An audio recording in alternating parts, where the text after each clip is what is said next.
We begin the day with the battle for control in eastern parts of the Democratic Republic of Congo. The UN says its peacekeepers are engaged in intense fighting there against rebel forces.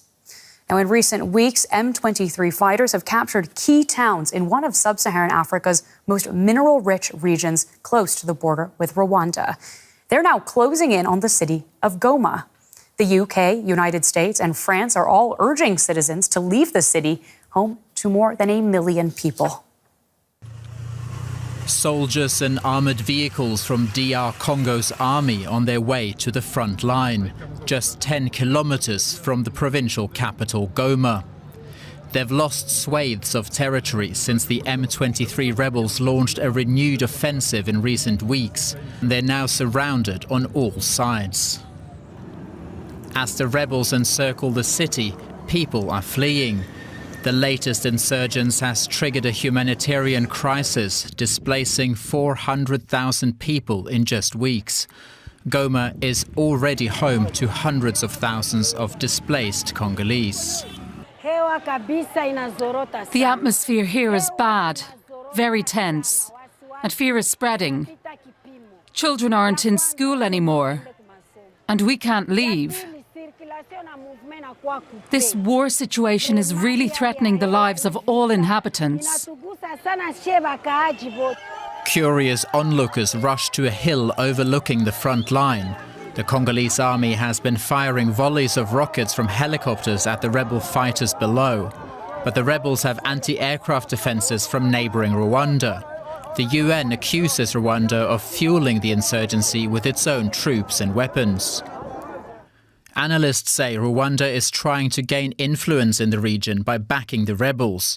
The M23 group has extended its foothold to large areas of eastern DRC over the last few years, a region rich in resources including gold and minerals used in electronics. Hundreds of people wounded in the fighting are brought to a hospital in Goma. This is not the first time the city is under threat. M23 briefly managed to take Goma in 2012, prompting international donors to cut aid to Rwanda. In December last year, efforts by Angola to mediate failed. And on Friday, Turkey's president hosted his Rwandan counterpart in a bid to de-escalate tensions. We appreciate Rwanda's valuable contributions to establishing stability and security in East Africa and the Great Lakes region. We hope that the conflict with the Democratic Republic of the Congo will be resolved through peaceful methods. For those caught up in the fighting, a peaceful resolution cannot come fast enough. But the UN is concerned the latest violence could be a precursor to a regional war. We can speak to Bruno Lemarquis, resident coordinator and humanitarian coordinator for the United Nations in the DRC. He joins us from the capital, Kinshasa. Welcome. UN peacekeepers have been engaged in combat with M23 rebels in the last 24 hours. The rebels are said to be closing in on Goma. What more can you tell us about this? So good evening, and thank you for inviting me. Over the past 24 hours, the UN peacekeeping in the Democratic Republic of Congo, called MONUSCO, its peacekeepers have been actively engaged in intense combat alongside the armed forces of the Democratic Republic of Congo to counter the advance of the armed group called M23 that is closing in around Goma.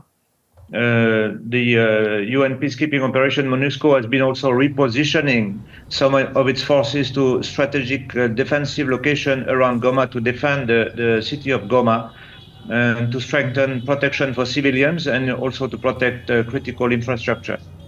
Tell us a little bit about why, excuse me for jumping in, I'm curious why Goma is such an important city to protect, that you're moving peacekeepers around to make sure it doesn't fall into rebel hands. Well, Goma is a very important city in eastern DRC. It's the capital. It's a 1 million people city. It's the capital city of the province of North Kivu. It's a strategic location. It's at the border with Rwanda. and so it's a very strategic location where most of the MONUSCO forces are located in Goma. And at this stage, how concerned are you about the city falling into rebel hands, given that there are more than 1 million people who live there? So the population of Goma is 1 million people, and there are also 700,000 displaced people who have been living in the vicinity of Goma since the resurgence of the armed group M23 around 3 years ago.